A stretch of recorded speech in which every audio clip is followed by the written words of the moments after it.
আসসালামু আলাইকুম, রুকিয়া simple lifestyle blog থেকে সকলকে স্বাগতম। আজকে আমরা আসলাম কালামপুরের হাটে।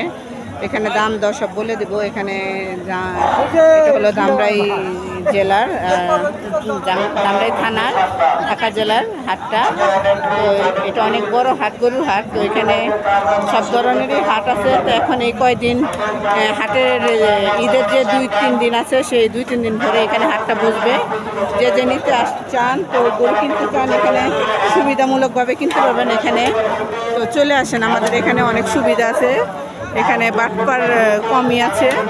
তো আসেন, আপনাদের দেখাবো, দাম দরও বলে দেবো। 1,45,000 একটা 2 মণ 15 কেজি হবে। সকলের দৃষ্টি আকর্ষণ করে বলছি, আমাদের হাট আজ থেকে রবিবার পর্যন্ত মাইকিং করে দিতেছে যে এখানে হাটটা আজকে